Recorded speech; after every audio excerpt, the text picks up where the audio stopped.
Okay, this is Alex from TheKiteMag. We're in Cape Town with Core Kiteboarding for their dealer meeting. Lucky to be joined by Willow-River Tonkin. Thank you. Who's going to talk us through the latest version of the Section 3, I believe. Exactly, yeah. So yeah, basically this is my go-to wave kite. Whenever I'm chasing down the biggest waves I'm looking for, or the best conditions out on one eye, I always take the Section because it's the specialized kite from Core Kiteboarding for waves. And yeah, so basically it's got a lot of D-power and a lot of drift. So when you're out on one eye and you're going down the line and it's really offshore, basically the kite really just drifts along with you without you having to think about it. You know, you don't have to steer it up and down, you don't have to put it anywhere, you just can push the bar and completely forget about it and just surf the wave, which is basically what you want to do when you're kite surfing out in the waves, you know. So yeah, basically there are different settings you can change. It's similar to like on the Nexus.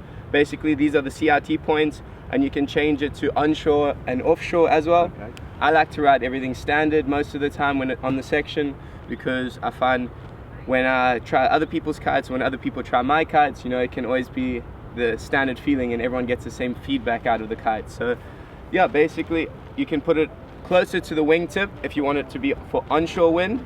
So that basically closes the kite a little bit more, so it sits further in the wind window. So it kind of just, you don't have to worry about putting it there. It kind of just is a little bit deeper, so it won't like kind of fall out the sky or anything.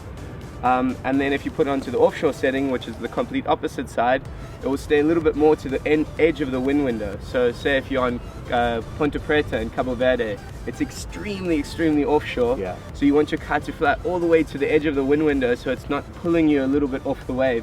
You want your kite to be as far forward as possible. Okay. So yeah, basically those are the settings that you can change. Like I said, I ride it standard. Yeah. But yeah, for me it's the ultimate wave kite, but it also works really well for strapless freestyle.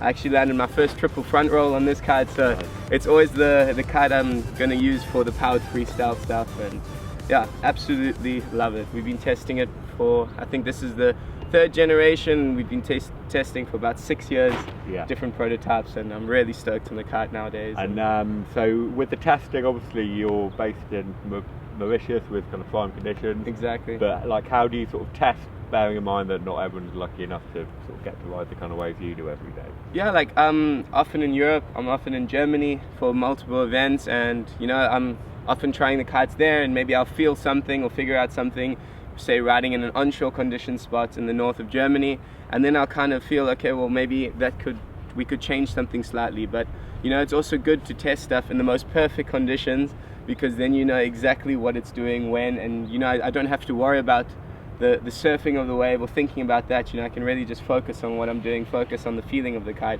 and really get that feedback from the kite. So yeah, I really enjoy testing in Mauritius, because ultimately if you're going to go for proper big wave riding and pure wave riding, you're going to look for those kind of conditions. So yeah, exactly. Awesome, thanks for your time, Willow. No problem. Cheers. For sure.